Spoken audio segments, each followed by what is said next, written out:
Welcome to Soft Bites Podcast. Your life, your dentistry. We talk about ways to have more fun and meaning in one of the coolest and most rewarding professions in medicine. Conversations on how to bring awareness, create a healthy workplace, and provide emotional insights to make dentistry a fulfilling activity while making space for one's wonder, creativity, and freedom. Here are your hosts, Manuela and George Andre. Hello, everyone. Welcome once again. This is episode number 5 of the Soft Bites podcast, and it's the first one of the new year of 2022. Happy New Year! Happy New Year to everyone. Happy New Year to you, Thank Andre, you. and welcome. It's always a joy to be here with you. How are you? I'm fine, and we are today. You are recording in Portugal, which is we are closer now. We are not thousands of kilometers away. So, Yes. first of all, let me wish you a wonderful 2022. Going to be an awesome year, and I'm really positive about next year in many me aspects. too. Me too. Thank you, and the same to you. And one of the many joys of this new year, it's going to be us working together. Yes. We are already doing this, but we are going to do it in March in the course, and it's something that I'm really looking forward to do, because this is nice and we have lots of fun, and I'm looking forward to do in-person things,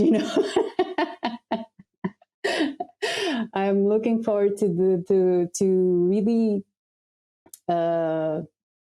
look in the eyes and to have that human contact, and so that's one of the things that I'm hoping for this new year to bring. The again the possibility of being together and teach in a more personal way, and in a very nice place, which helps a lot. Yeah. And like you just said, I'm here in Portugal. We are recording, and I'm here in Portugal. The other times that I've been in Belgium, and it's wonderful weather. 16 degrees in December, so it's but that's because you're in the south. That's because you're in the south. In the north, it's not the same thing. We are. It's a little bit stormy. It's windy here, but it's part of the Christmas weather. Yeah. Well, here it's really nice weather. It's spring weather, like I call it. It's always spring weather in Alentejo. True. Algarve even more, but in Alentejo we have wonderful weather. I cannot complain. Okay, so let's start our conversation today, and today we are going to talk again about communication. We already talked about communication in episode 2, and but we talked about a very specific part of communication. So how to have good communication in an interdisciplinary team, how to guarantee that we have good communication in a multidisciplinary team. And if you have not heard it, I advise you to go and listen, because in a very to place you in a very practical way, we talk that for you to be able to have good communication, a proactive communication, you should have first a system in place that will guarantee that you can all guide your actions with the same guidelines, and also regular team meetings. But in episode 2, we take this further. We talk about much with all of this in much more detail. But what I thought for today was for us to talk about the actual communication process itself. So when I propose to you for us to talk, the theme is reactive communication versus proactive communication. And so we are going to take it more to the field of self-awareness, to the field of mindfulness, which is my my expertise, to the field of emotional awareness, emotional intelligence. And because this is important in dentistry, because we have a responsibility in the way that we communicate. Right? Not only with our team, with our colleagues, but also with our patients, of course. And in my mindfulness course for dentists, one of the sessions, it's only about communication. It's on the 6th week, and usually we discuss about how to be able to communicate in a proactive way, in a non-reactive way, in an assertive way, if you want to call it. And we talk also about active listening. And about active listening, we are going to talk more in detail, maybe in another episode, because it's very important. It's a very important skill to have in dentistry also. But today, we are going to talk about on the importance and how we can have a non-reactive communication in dentistry, right? So a proactive communication. And let me start by saying what is in everyone's mind, that other people can be a big source of stress in our everyday dentistry. What do you mean, other people? You mean the staff and patients, right? Everyone. Yeah, life would be so much easier if you lived in a cave, right? And it's easy to meditate when you're alone, right? And even when you are alone, you have other people on your I was forgetting that. But we in dentistry, in dentistry, we can take this for any kind of job, but specifically in dentistry, we all have times when we feel that others are controlling our dentistry, right? Others are making demands on our time. Others are being unusually difficult or even sometimes hostile. Others don't do what we expect them to do. Can I add something? Others are stupid. Yeah. Well, at least in our opinion, they aren't. But in our head, I mean, it's easy. For me, it's very easy sometimes to think that. Yeah. And we also have times where we feel that others don't care about us, others don't care about our work or our feelings. You know that I did a survey among dentists 2 years ago, where in one of the questions were for them to identify their main stress causes. And one of the causes that several dentists wrote were patients. It's like patients don't realize that dentists have feelings too. I completely understand that. Yeah, they think that we are robots sometimes. Yeah. Mm-hmm. Yeah. And I'm sure that, I can think of specific people. I'm sure you can too, and the ones that are listening also. Specific people, staff, colleagues, patients that cause us stress, right? And that we would prefer to avoid. But we cannot, because we work with them and we have obligations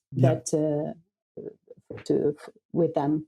And in fact, most of those people that cause us stress may be our patients, right? So the ones that we serve. To some colleagues, they are their main source of stress. So when we talk about communication, and when we look at what communication is, for me, when people communicate, there's always an exchange of perspective. There's this exchange of perspective that takes place, and if you face communication like this, there's this can lead to new ways of seeing things, and even to new ways of relationships. And for me, that's what's beautiful about communication, right?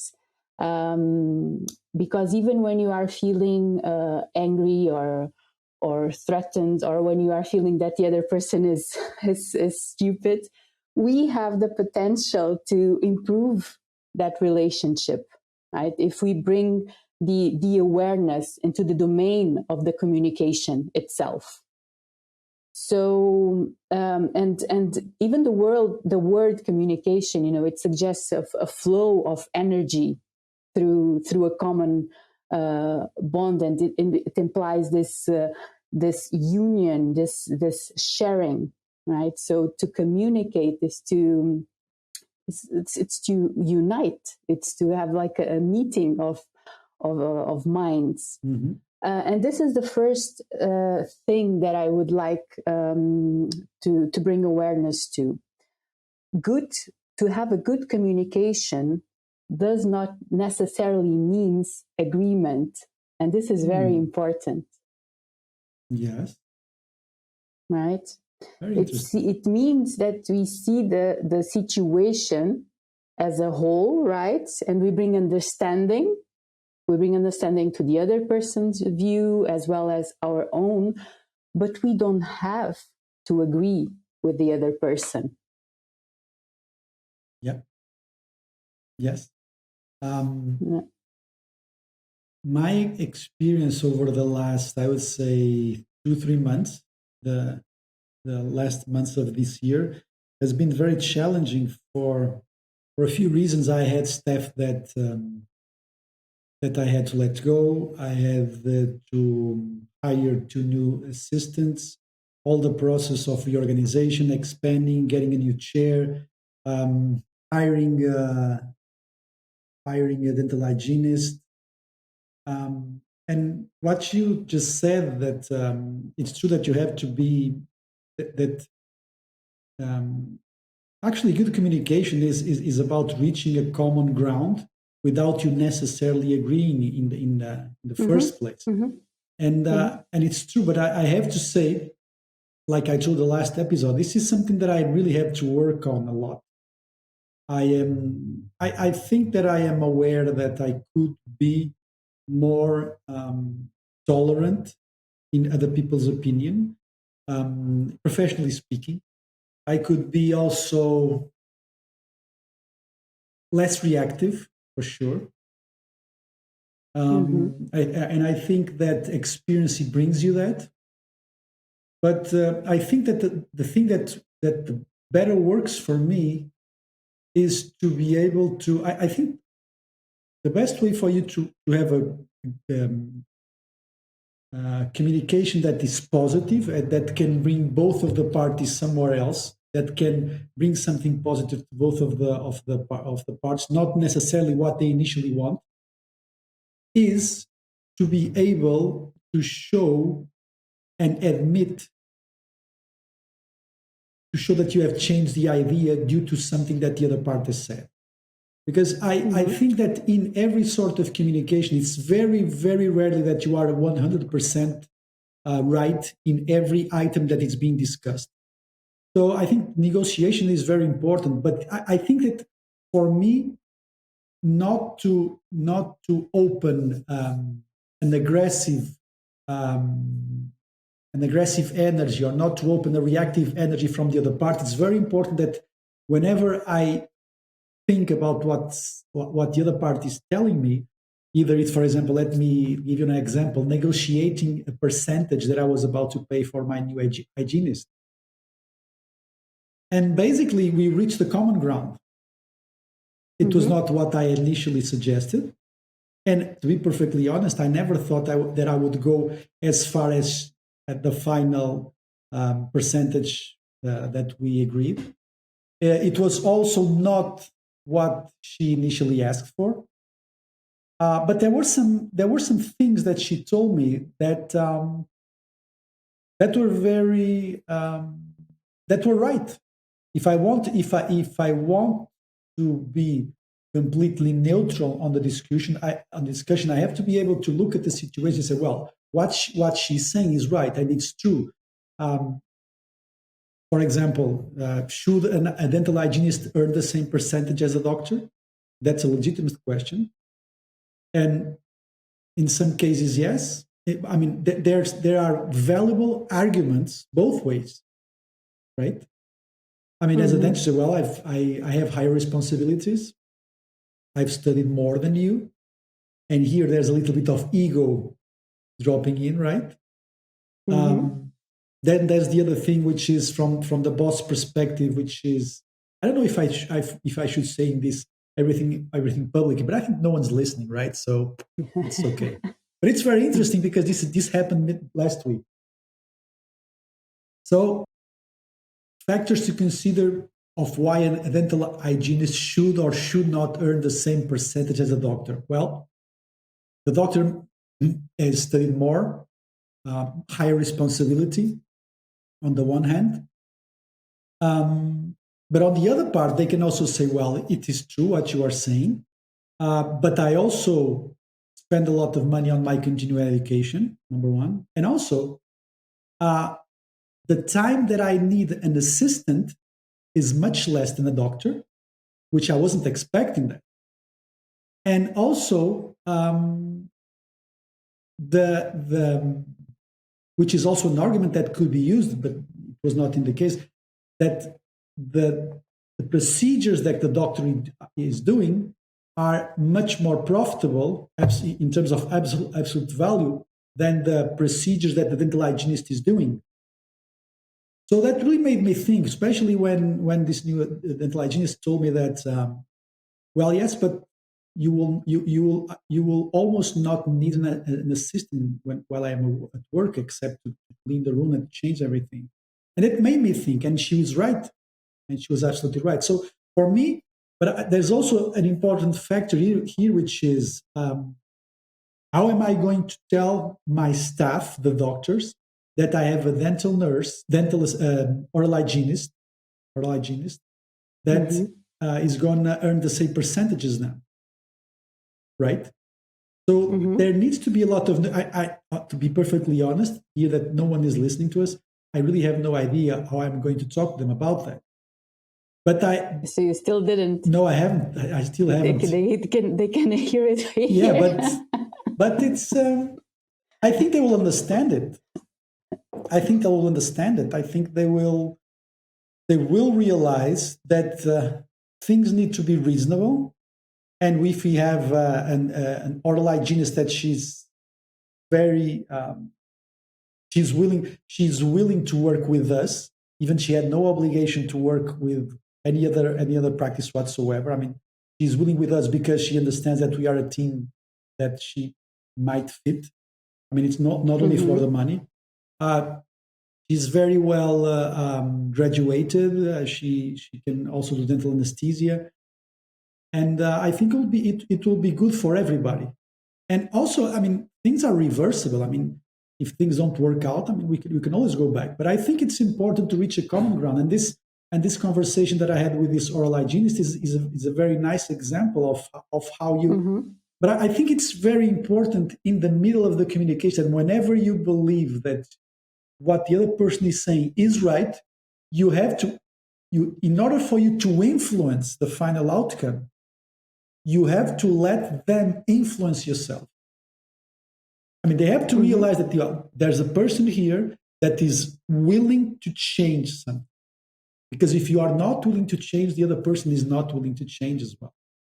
And this is very tricky, especially, for example, when you have that thing on your shoulders as well. Okay, so how am I going to tell the staff of doctors that they will have someone that took a course because the immediate reaction of the doctor here would be, okay, so he's going to pay the same percentage to someone that only studied 3 years as me that I studied 5 or 6 years. And it's, I think that it's of course there's an history behind, and people have, if I tell them to, they will trust, because this guy has done some cool things, so he probably knows what he's doing.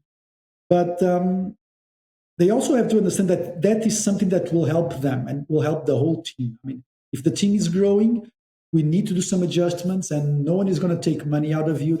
Everybody's working for the same common good. So, and this is the way that I will explain to them. But I never thought that I would have admit a dental hygienist, oral hygienist, to be earning the same percentage of doctors. And well, if people are emotionally intelligent when they are discussing with you, I think,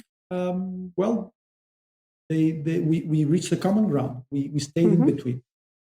So I think that's a good example of my. I am proud of myself because I think I'm getting. I don't know if it is older or more wise. wiser.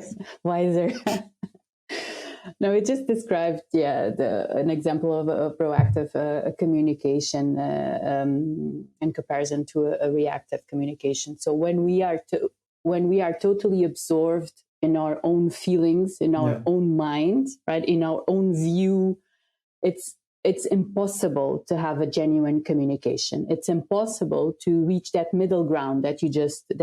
Right? But sorry to interrupt you. I would like to also to comment on a very important detail, because if it was about me, I would probably accept a higher percentage of her. I mean, it's not about me, because I'm really not. Money is not the main goal for me. It's important, but it's not the main goal. My biggest issue is, how can I maintain the trust of the staff of doctors if they see someone that's earning the same percentage of them? Do you understand? Because if we did a survey in the people that are listening to us, I would say the amount of people that would agree that an oral hygienist would earn in the same practice the same percentage of a doctor, I would say that would be a very low number. I would say. So that was my. But do you think that that might be the first reaction? Yes. But do you think that then they can go a little bit further and give this a chance? Well, do you understand? Look. You have to also see that, okay, what are the other alternatives? I mean, I was extremely happy with this candidate for one very simple reason. It was let me tell you the story, and I hope she doesn't get mad at me by sharing this, but I want to share it anyway. So basically, I was looking for an oral hygienist, and there was an ex-girlfriend of a friend of mine that she was a oral hygienist. And I reached out to her, look, I need someone. I said, well, I don't do clinical work. I think she's working like in public health or something. Well, I'm going to ask someone. And she talked to this other oral hygienist, which she already ran her own practice. She was running her practice with her husband. And she said, look, okay, give me the name of the person that is looking for an hygienist. I'm not interested, but give me the name. And she told her about my name and says, well, wait, that's a different story.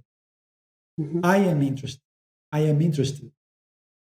So for someone to do that, especially when you have a practice, when you work with your husband in a practice, and to be able to go into that mental stretch of leaving your comfort zone and going to work with a guy that, I mean, of course that she knows my clinical work and stuff, but how risky is that? And how humbling is that for her? You know, I don't know if I would do the same. So for me, these sorts of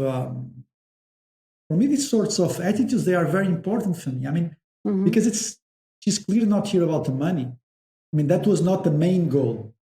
She's here because she believes that we can offer her a place where she can be fulfilled. And this is, I mean, she's placing in our hands the expectations that maybe we have generated in our community. So for me, that stretch that she did and she has 2 kids, and et cetera, et cetera. That stretch is something that it's very important for me, and I need to value that, because it's very unlikely that someone else would do that. And on top of that, she has some amazing CV. She has some great technical capabilities. So I have to think to myself, I'm not going to find better, at least at this point in time, and in a reasonable amount of time. So, because I mean, you'll never find the perfect person. So if it was the perfect person, I would say, oh, she's getting out of the college. I'm going to mold him or her to the exact things that I want. But that's perfection. Perfection doesn't exist. So yes, the stretch that she did. And then when she asked, and then we talked, and when she asked me for the percentage, I said, look, this is too much. And I argued, look at the US, look at how the US, how they pay dental hygienists, look at the numbers, see this link, look at the percentage. You have to be realistic. This is not possible. And on top of that, it's very difficult for me to pay you the same percentage as a doctor. And well, we reached a common ground. So there's a lot of factors, some of them emotional for that. I don't know if I'm going to regret. Maybe we can start work and we can see that we are not a good fit in a couple of months, which is fine, because that's how life is. But I think you have to, in life, I think you have to give yourself the opportunity to work on this thing. I think you have. Another, for example, today I hired a new assistant. And I was talking to her because I realized that her background was extremely, extremely, extremely hard. And it looks like, well, I think this girl is here because she needs to be here at this point in time in her life for me to try to help her, even if it's only for a couple of years. And I think you have to, in life, you have to give yourself the chances of being able to be a part of something that is more than logic. That is also... I don't know. You may call it whatever you want. I mean, if it's spiritual, if it is just energies, if it is just emotion, I don't know. But I think you also have to trust your gut and your willingness to work with similar energies. Let's say that. And I'm a lot into that. Sometimes I hire people. I don't know exactly why I do that. Sometimes I'm right. Sometimes I'm wrong. Sometimes it takes me 15 years to understand that sometimes I think it's right for 15 years. I think it's amazing. And after 15 years, I realize it's not. But I cannot forget the good 15 years, right? Because, and so, yes, I think you have to, it's a pure negotiation. At the end of the day, you have to make the maths. You have to do the calculations. And I think that I will also suggest a podcast on that. Did you know I wrote a book a few years ago? It's called "It's All Emotion and Math, but Math is Critical." We're going to talk about that in the future podcast. Okay. You'll like that. But I think you have to be open to that, and you have to be open sometimes to fall and to shame yourself and to regret yourself. But again, just to finish, but when you have a team, you have to do them. You have to take calculated risk. You cannot put everything on the line. This is why emotion is important. It's all about math and emotion, but math is critical. I mean, you cannot do things that will jeopardize the financial, the financial stability of the many families that sometimes directly depend on your decision. Yeah. Yeah, and you have to be able to also explain your decisions to your team. That's important, that they feel that security. But what I really wanted us to also talk about, and you mentioned it already, is do you think that dentists are prepared to do that stretch? To get out of that closed mindset, because when we feel threatened by anyone who doesn't, anyone that doesn't see things the way that doesn't share our point of view, we feel threatened by that person, and then we relate with the people whose view of the world, right, is like our own. And what I see sometimes is many dentists acting on this, only on this duality. Yeah. Right. So, and then your encounters with people that don't share your point of views are stressful, of course. Right. And then that's what take to the reactive communication. Right. You feel personally threatened. Right. And then you draw this battle lines. And you have a kind of communication that is us against them. Yeah. And I noticed this in dentistry, right? Yes, I noticed this kind of communication in dentistry. Yeah. Because especially in dentistry, because dentistry is a job where you tend to identify yourself with, you take things personally. Yes. So dentists easily have a reactive communication because they feel personally threatened, And I noticed this when I talk to dentists, the us against them speech. So it's dentists against patients, or it's dentists against clinic owners, Or it's dentists against, or it's clinic owners against dental assistants. Very common so one. This is reactive communication in dentistry. Do you know this kind of communication that I'm talking about? This is my life.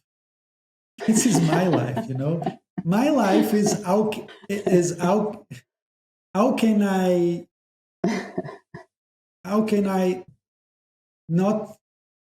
be happy? How can I be the happiest as possible with the success of my other colleagues? Because I give a lot of courses and stuff, and I have to be willing to see them succeed. Then I also manage a practice, and which is difficult because many people are. Sometimes people are younger, sometimes people are older. But what I realize is the older that I get, the more tolerant I have to be with younger people, because I have to remember myself when I was younger. But yes, I completely relate to that. It's a lot us against them. And it's I wish there was a magical trick for that. I wish there was. There is. I wish there was. I wish there was a book that you read and you could understand and place that into practice. I wish, and what I think is that you have to be exposed to those to self-awareness and to place yourself in the other side of. That's the magical trick. Yeah, but that's the magical trick. But and also place yourself on the other person's feet. But but it's all these theories happy. All these theories is easy. But for example, even today, I just got out of the practice a few hours ago, and I was leaving the practice. I'm going to have the Christmas Eve with my family. Then I'm going to travel. And I was just picking up some stuff, and there were two things that were irritating me. I was alone at the practice, and I was like, "Well, how come there is not a place here in the disinfection room where they have bags, plastic bags or paper bags? Why? Because we need them because if I want to take some stuff to home, I need a bag. Why are they on the second floor that we have to? This is something that we use every day." And I was like, "How can they don't realize that needs to be down here, not upstairs?" And then also the mask, the FP2 masks. How can they don't understand that this needs to be here, downstairs, not there, upstairs, because we need this every day. And I was like, well, I'm going to send an email right now to tell them that I want it. And I was thinking about that. Well, okay, if I send an email, I'm not going to, how do you say it, give an opinion on their capacity to have understood that logically in their own heads. Because it's very easy for me. I would say in the email, I could have said in the email, oh, why couldn't you just realize this is so logic? Why haven't you done this? You need to do this. But it's probably much more effective. Okay, yeah, you can write the email. and schedule it to be delivered next Monday. But on the email, just ask for that. Don't give opinions about their capacity to have understood that before, you know? And these are very typical decisions in my day, because sometimes I can really go to the other side and look, how could you have not understood this? And sometimes it's even today there was a patient that I don't know that I think that the oral hygiene instructions when they placed the braces, I don't think they were given very clear, because he had some doubts, and then he came to me and I was like, how come he has doubts regarding such a basic like using a super floss or something like that? And how after 2 months of orthodontic treatment, after 2 appointments, couldn't he realize that? What has failed here? And I mean, and there are 2 ways of doing this. Look, this has not been done, and the fault is mine, because there's a fault in the system, and the brace has been bonded, and no oral hygiene, no specific oral hygiene instructions have been given, or if they have been given, I think that they talked about the interproximal brushes just for the braces, but they haven't talked about the super floss, you know, that tip to using braces. So what I learned from books is that whenever that happens, it's your fault, it's management fault, because the system is not so well set that happens naturally within the system because of some checkpoints or whatever. But you can also say, well, you have to do this every time to the orthodontist. No, you are responsible for this every time. And if they fail, well, yes, at least they know that you are right, which is already a good thing, because that is written down and that was talked about. But even still, even the fact that you have told them once and write it down, if there is a mistake, that does not give you the right to classify their capacity to do things, because that becomes personal, right? So how come this? Yeah. But sometimes, yes, I do that, and sometimes it needs to be done. For example, if I say that if I realize that, well, the pictures are not being taken as we know, and we have a system for that, we know how it's done. If they are not being done, this is 1, 2, or 3 times, and sometimes I just have to stop the train and say, look, this is it. This is too much. I want to have a meeting. We need to have a meeting. All the people involved at this day, 15 minutes on Zoom meeting. We have to do this because this is too much. We have talked about this. We have insisted about this, and this is way too much. Okay. And from now on, I'm going to ticket you because of this, right? But all this balance of what to do and of how you do it and the way that you talk to some other person, it's there's a lot of sensitivity. It's not easy, yes. Yeah. And especially if you are tired at the end of the day, it's very easy to jump to the other side and start to give opinions about their personal capacity to do things. And because that you can easily become toxic. You can easily become toxic. So it's and you have to also to be secure enough in yourself to listen to what the other person has to say, right? Without constantly reacting or arguing or fighting it or resisting, right? Or trying to make yourself right, proving your point. So and that you have to be willing to listen to the other person, and you have to be secure of yourself. I think a good thing is, well, guys, everybody, do you all agree? This is very important that we take good pictures. Do you all agree? Yes, we all agree. Okay, so what are we going to do for this not to happen? Okay, but do you all agree on this? Yes, we all agree on this. So let's do it. Because this is for your own good. This is not for my own good. And yes, the ticketing them is important, and we'll probably talk about that in some other podcast.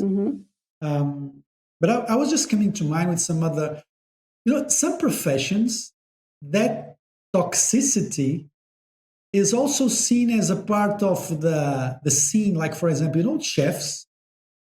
you even have TV shows. Right. Where they are very, And it is true, it is a TV show, but reality is a chef life is, there's a lot of yelling and screaming and stuff like that. I mean, and if you don't get your act together, if you don't understand that's just professional things, you will feel offended. And in dentistry, I think you have to be much more sensitive, because you want to make sure that what sometimes we forget is the other colleagues and the other assistants, they are as worried and as stressed from the job itself as we are. Yeah. And this is something we forget very often, right? We think, well, we pay them, they earn the percentage, or they earn their salary. They have to be machines, but they're not machines. They have good days, they have bad days. We have good days and we have bad days. And I don't think we'll ever be perfect. And I think that you will sound toxic once in a while. I think that you will be offended once in a while. I think that once in a while you will get home without the feeling that you were listened to, or without the feeling that I should have said that, and I haven't said it at the right time, that I'm not going to be able to say it. But even in a place with a very, very good system, I think for me is, okay, you work on the system as much as possible. If possible, you get someone that works on the system for you to implement the system, you get the system right, and do regular meetings. And from then, just try to not be too emotionally negative with people when you are talking to them, which is difficult, but I think it's the best way, because if the system is good, I think 80% of the problems will go away. And you just have to deal with 20% of them, which will annoy you still. But you have to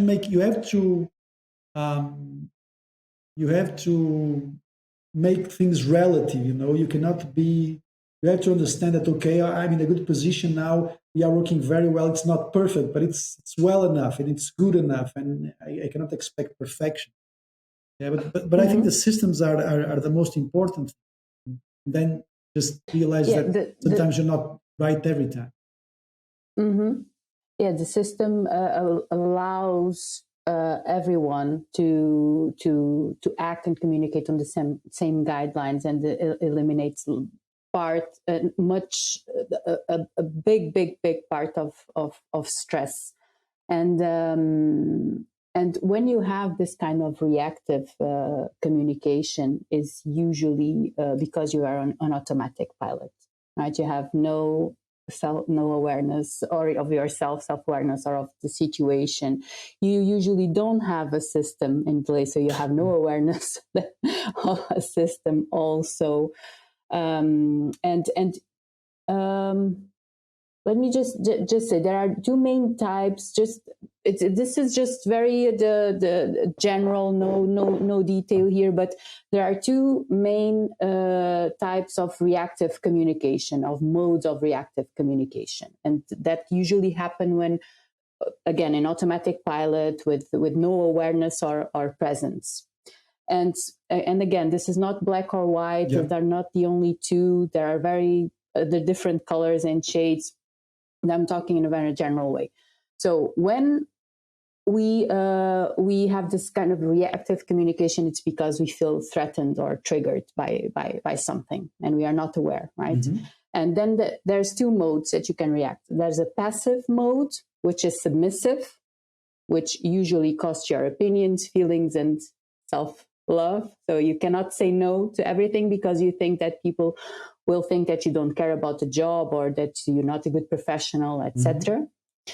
Or there's the hostile mode, right? The defensive and aggressive mode. And these are in the situation where the other person didn't even finish what they are saying, and you are already screaming, "No, I'm not going to do that. You have no respect for me."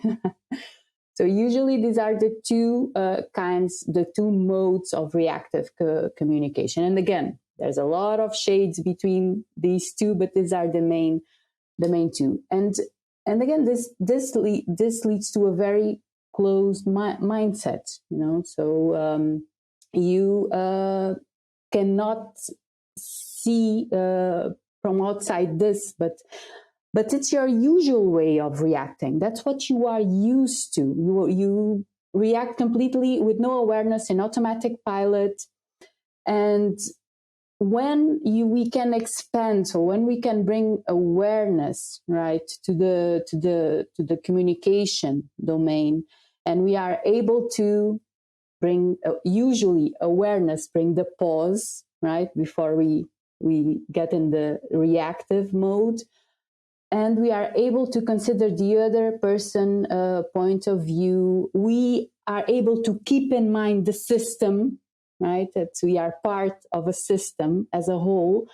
Then new possibilities emerge, right? And just like all the possibilities that you were talking about, your oral hygienist, about, because you are able to bring that pause, right? You are able to say to yourself, okay, let's see what this can bring me. Let's see what the possibilities that are here, right? And you don't immediately jump to the reactive mode. And this is where the mindfulness practice can have an effect on your communication and in your relationships and your everyday dentistry. So, and this is the reason why in the mindfulness course, communication is only on week 6, right? So you already have to have some practice on self-awareness. You already have to identify when you are acting on automatic pilot. You already have to be able to bring presence. You already have to be able to have body awareness, because emotions happen in our body, right? If you don't have any body awareness, you're not aware of any of this, right? This is awareness. It changes everything. It changes this. You are able to recognize if your reactivity patterns, right? And I usually say the first step is not action, it's awareness, right? So and I can even give you I don't know if you ever done this exercise, but for the people the colleagues that are listening to us, there's this exercise that I suggest in my course, and this is a very simple thing, and it's a tip, is to keep a stressful communications calendar, like a diary, of stressful communications. And this is a very simple way, a very easy way for you to bring awareness to your reactive communication mode, to the way that you are communicating. So in the end of the day, remember a conversation that brought you stress. And it doesn't need to be a discussion, because, and this is very important, the stressful communication are not only discussions. The stressful communication is when there are emotions involved, is when you are worried about an emotional response, either from you or from the other person. So keep a calendar, for example, for a week. In the end of the day, remember a conversation that brought you stress, and write about these points. I'm going to give you the points. I hope I can remember every one of them. So first, describe the communication, with whom it was, what was it about. Second, how did the conversation came about? So what was the result of the conversation? The third, did you really get what you wanted from the person or from the situation? Fourth, what did the other person wanted with the conversation? 5, is the issue resolved or not? And then you write about how you feel now when you are writing about it. And if you do this exercise, for example, during a week, you will discover amazing things about yourself. You will see your signature reactive communication mode there. Yeah. And this is the first step for you to change your reactive communication into a non-reactive communication, into a proactive communication, or as I like to call it, to an effective communication. So the first step is the awareness, because then with this awareness, you will start to bring the pause, that magical pause when we choose not to react. That space, that we can use. Yeah, that's it. The space that brings you the freedom of choice. That's so important. And this is where the change starts. This is where the magic starts with communication, right? So the proactive communication is based on the assumption that you can be in touch with what you are actually feeling, right? It goes far beyond your ability to say no when you want to say no, right? It's the ability to know yourself and to read the situations, right? To be able to see that you are part of a system, and then to act accordingly, right?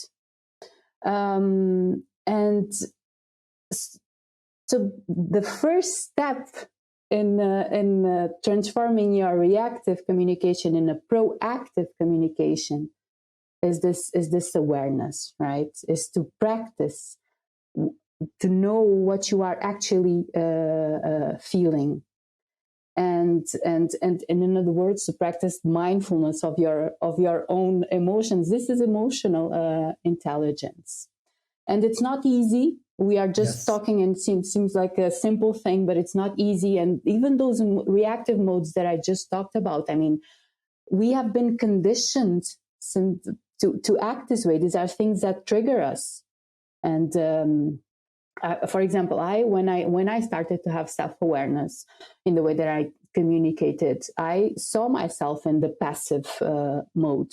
I was that kind of person that had extremely difficulties on saying no, but then my head was like, but you do this and you should not do this. And so I was in constant fight with myself, and nowadays it's not that I don't have it, I still have it, but at least I'm aware of it, and I can pause, and I can express myself more and accordingly to what I'm feeling. So my speech and my action nowadays are more coordinated.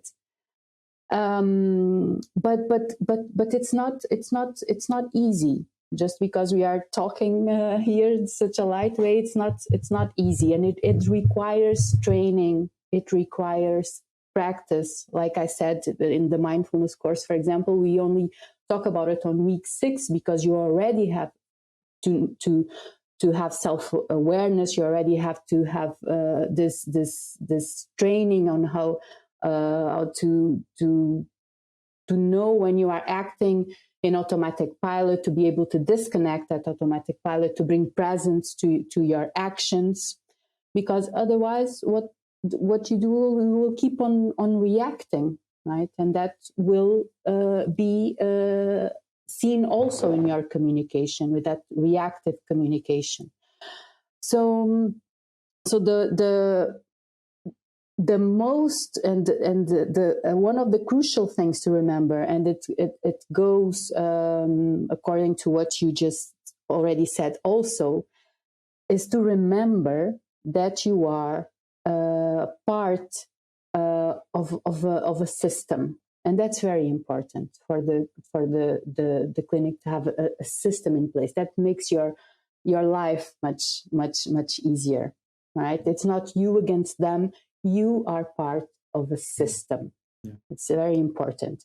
And then with self-awareness, you are able to expand your field of awareness, your own awareness, right? To include the whole system, and to honor the other person's and the other person's point of view as well. Yeah.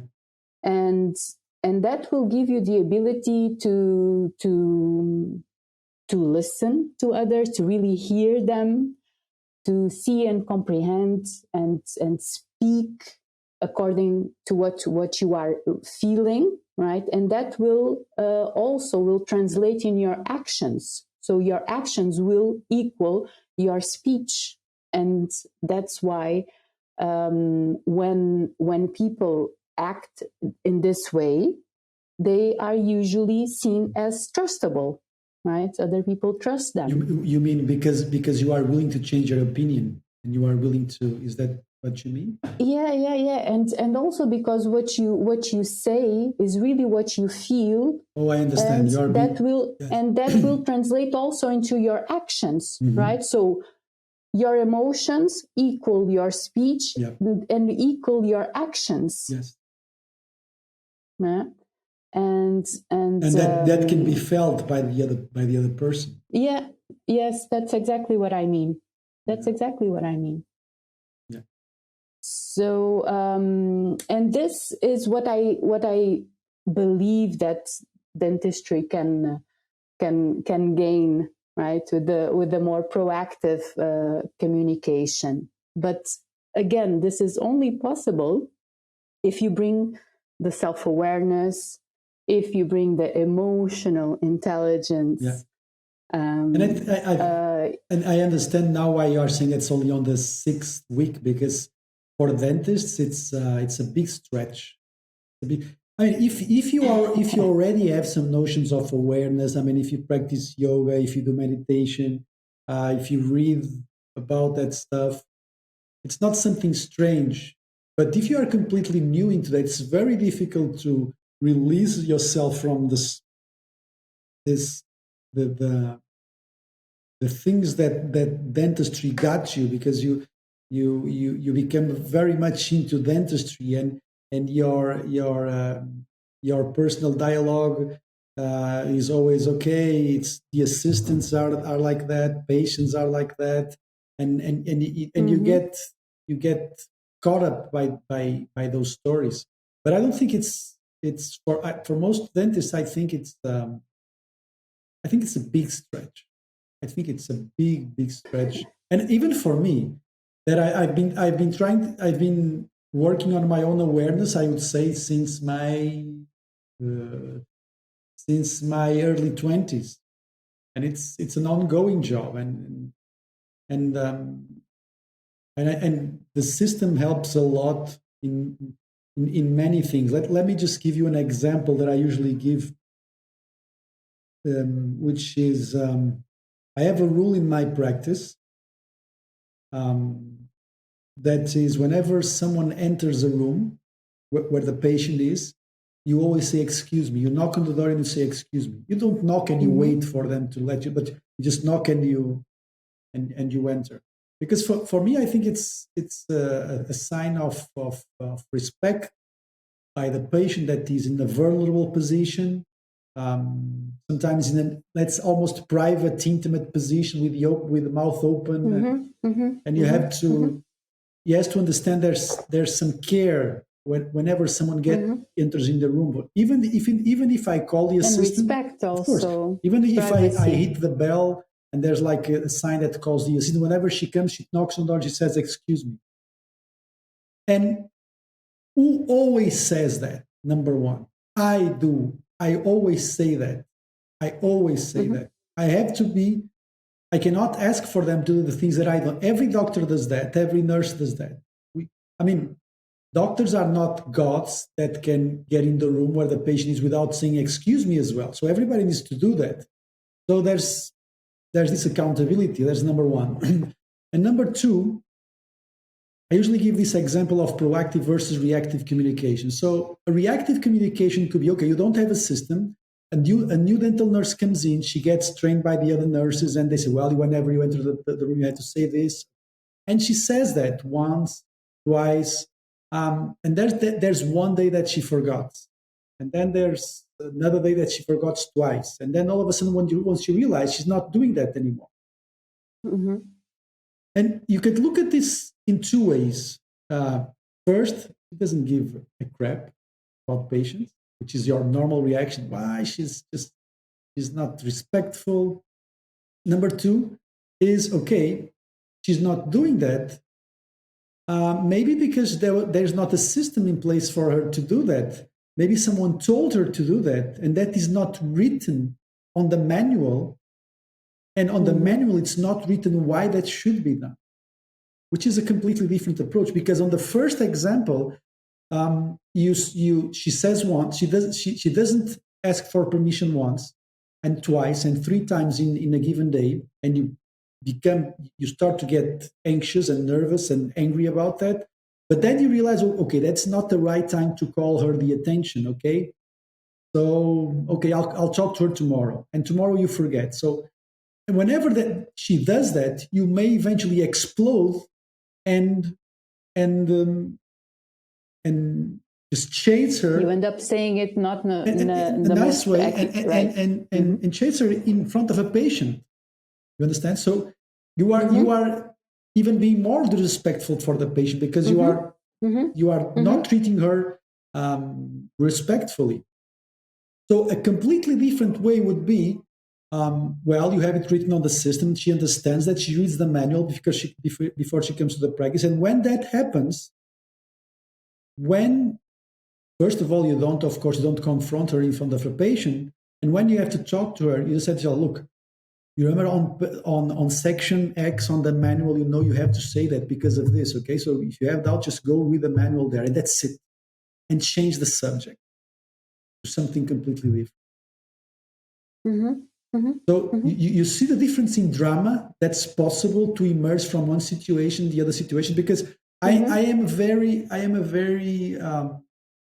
like the word drama to describe the biggest enemy of any team, of any practice in dentistry. So drama is really, really dangerous, because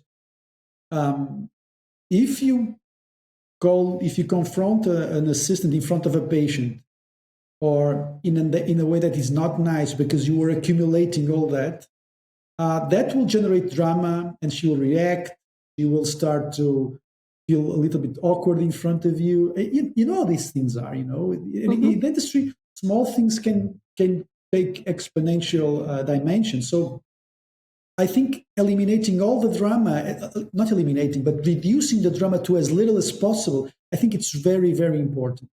And being open about it, I think it's really, really important. So that example that I gave to you, okay, so if you have to call the person the attention, you say, look, you know that in the manual we say this, this, and this, but that's in a very neutral way, because that justifies, that completely justifies the call of attention. I don't know if you hear, there's some people singing like Christmas songs on the street. It's a Christmas party. Yeah, and you have to.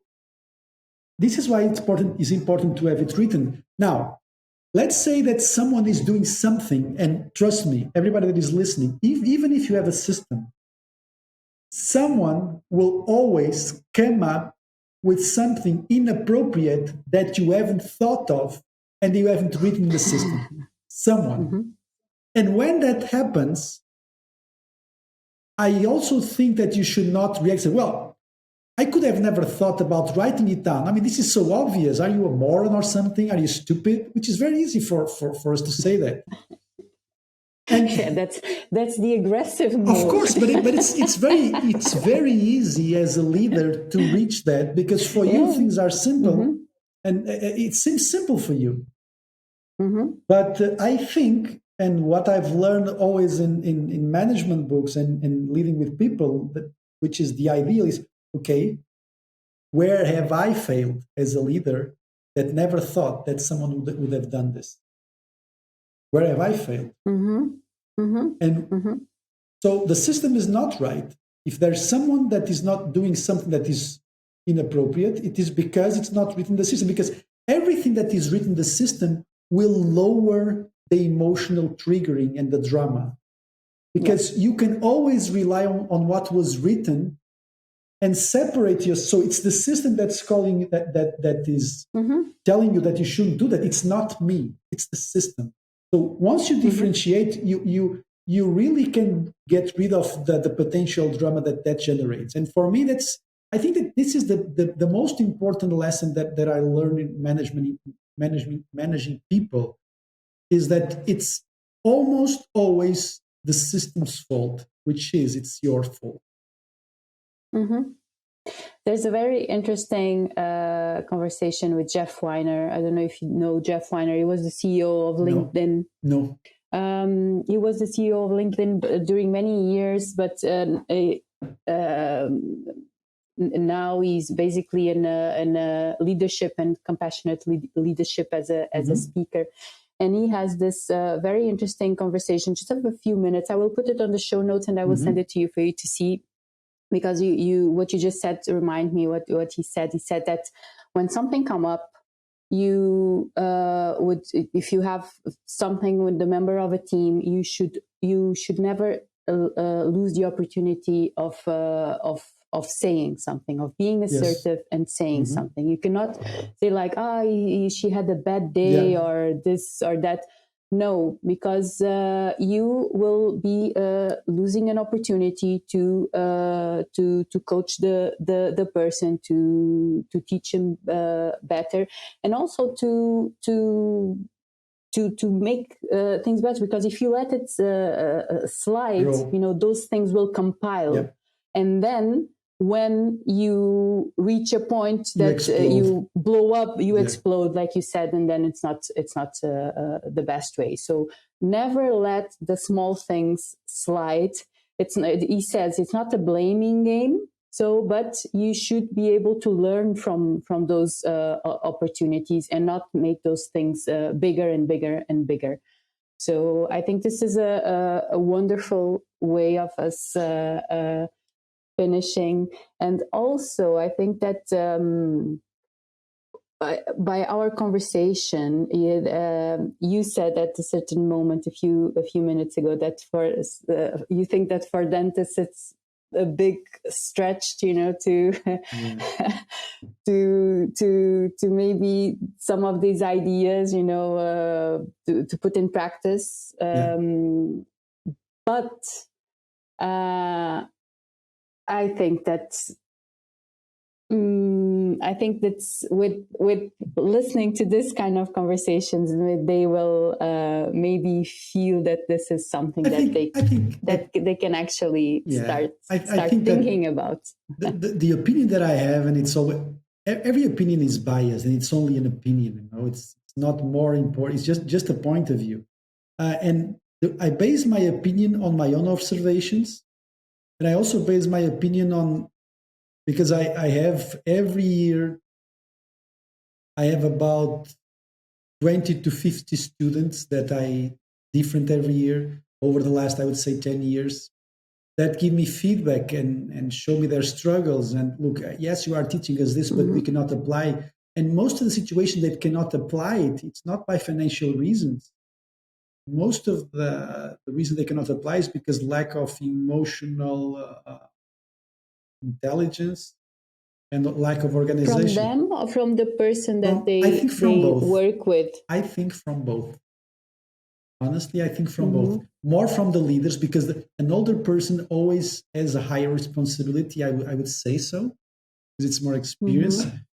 But just as leaders should also take in consideration that it's not all about the money. It's about having a drama-free place to work, an emotionally positive place to work, where people feel they can talk and they can communicate in a positive way.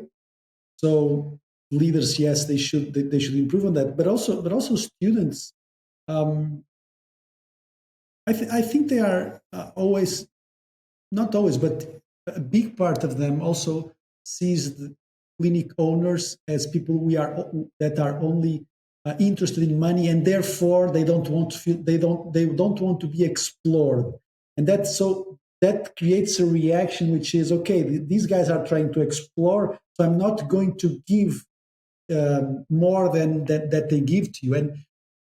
And I think that every evolution in a relationship starts because there's someone at a certain point in time that is willing to give more than what he receives, and the other more, and the other more, and the other more. Because if you don't have someone that is clearly wanting to give more than what he receives, right? I think things don't grow. There's a saying that success starts when you do the things beyond what you are paid for, beyond what you are paid in a fair way. Okay, so if you want things to be always fair, I don't think there is evolution.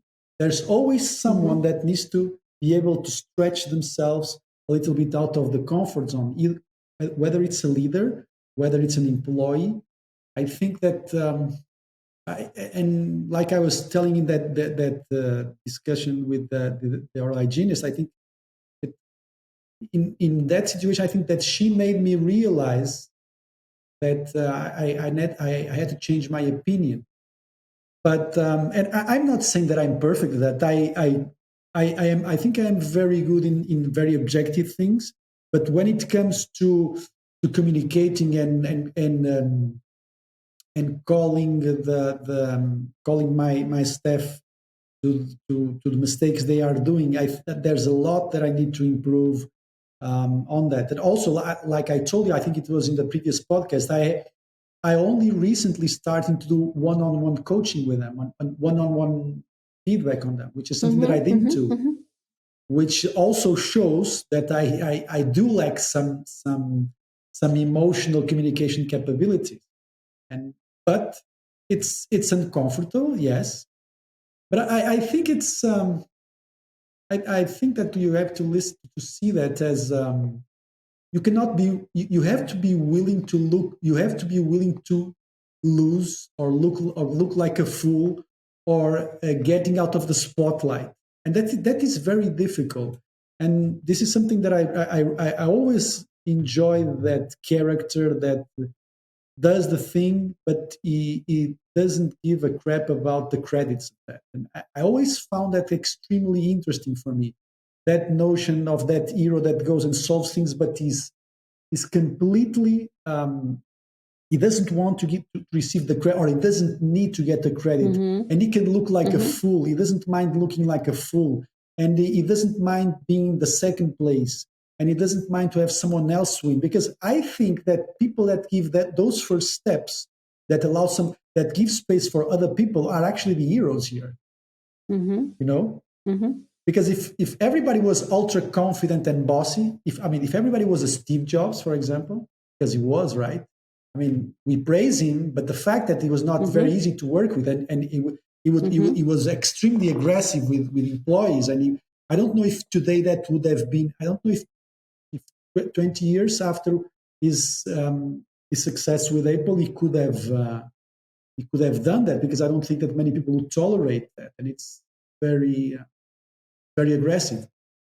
So yeah, I think that these people that give credit to others are actually the heroes here, and I learned a lot with them, and I need to work a lot on that by myself, like listening.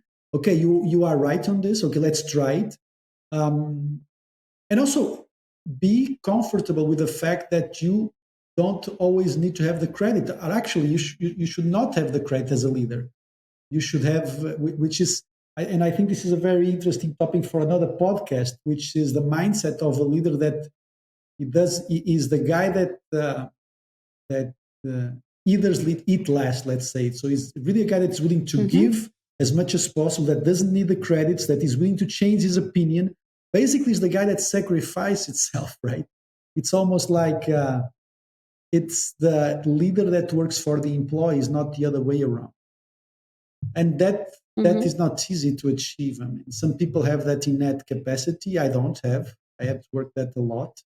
But I think this is one of the most, which is you may even call it vulnerability, but it's true. The capacity to be to get out of the spotlight and to listen to people and to manage that. I think it's one of the most undervalued traits of a leader. And in communication, that's the same thing. Exactly the same thing. Yeah, and you only are able to have that if you are able to have a proactive communication.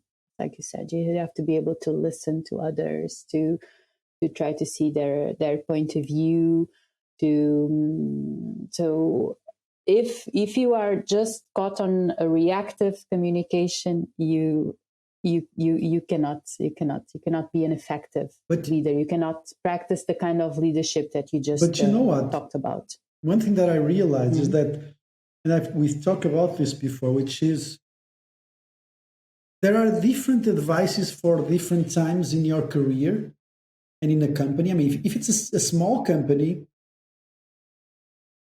you have less financially freedom to mess around, to test things. You cannot be as tolerant in terms of especially financially. Yeah. Financially, you understand? You cannot do so much experiments. Okay, so let's do this. Because when you are opening a practice and you work by yourself and one assist, then you start to incorporate other colleagues. I mean, you have to be careful because, okay, so let's say you open a practice and there's this endodontist guy that works with you. I mean, he's the only one that you have, right? I mean, if you mess up, you'll be alone. It doesn't mean that once you have more staff that you can do whatever you want, of course. But if you have less staff, you are financially less free to test around and to be open to new ways of doing things. So you have to. So this is why I'm telling that throughout your life, and I speak for myself, I am much more open to new ideas, different from the ones that I think now that I was 10 years ago or 15 years ago. Why? Because now I have the financial capacity to test things, to be able to lose some money while doing some experiments. And because which is also important. So I think these advices, they need to be understood in the context of the growth phase that each one is individually, in the beginning or late in the career, because in the beginning of your career, you have to be willing to sacrifice more, that's it. And later on, you are less tolerant to that stuff. And if you are a practice owner, it's the same thing. You have more freedom to test things as you get more successful. And also, let me just add to what you said, and going back to the beginning, good communication and proactive communication does not always mean that you have to be on agreement on something. Yes. You can have different opinions. Yes. And another thing is that proactive communication also does not mean that you cannot be assertive, because there are certain situations that you need to be assertive and that you need to take a position. Yes. And be very clear about that position and maintaining that position.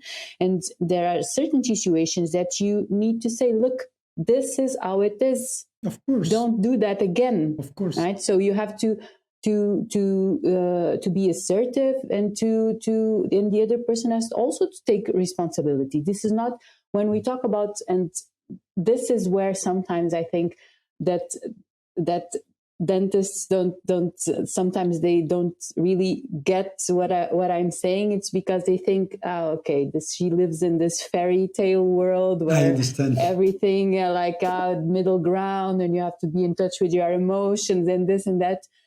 No, I mean, one thing doesn't cancel the other, right? There are certain situations that you have to be assertive. There are certain situations that you have to call other person's responsibility. There are other situations that you have to stand up for yourself. You have to set boundaries. Right? You have to set clear boundaries. Yeah, that's it. That's very, very important. Yeah. And you don't have to always agree to what the other person is saying, right? But of course, if you have self-awareness of the situation, of your emotions, of what's going, if you have the ability to bring the pause, if you have the ability to not react and to actually listen, then you will for sure, and I've seen this happening in dentistry. It's like a magic door in your brain opens, and because you open yourself to new possibilities, and you see, this is not all black and white. There are other ways of solving situations. This can really work. Let's see. And that's really special to watch, and because sometimes and again, you are so used to this kind of communication, us against them, that we already talked, that it's a very narrow vision of communication. It's and you spend your days just reacting to what others are saying, and you don't give yourself the possibility to actually see the situations in a different way. So and you're absolutely right. Everything that we talked should be taken in consideration from the stage of your life and of your practice, of course. But and we have to end because it's already long. But just give a chance and try to bring some awareness to your communications. Yeah, and I think that if you pause to gain that space, you can never lose. If you pause before you send that email, you can never lose. You win your that's where the power is. That's where your freedom of choice is. Otherwise, you don't have any freedom of choice during your day. You just react. You are trapped in automatic pilot. That pause will bring you your freedom. That's life-changing. For me, it was. It is. For me, it was. You just have to realize that you need to have that mental capacity to say, hey, I'm not going to react now. If anything, I'm going to listen more and maybe be the last to speak. Listen, and maybe be the last to speak, which is difficult for me. It is very difficult for me, but let me be the last to speak. Because that when you pause, you can really reconsider all your boundaries. Is this something that I'm willing to give in, or is it something that I'm just gonna set boundaries? But you need that space. You need that time to think about. You need that space, but again, you need to train it. Huh? Yes. You need to train that pause. You need to train that space. This is something you can learn. This is something you can train. It's something that can be developed. It's a skill. And it makes the difference between reactive communication and proactive communication. Yes. Very well. Okay, so thank you so much, André. It's a pleasure to talk to you. For the conversation. Thank you. And we will be back next week. Thank you, everyone, for listening to us. Happy New Year, everyone.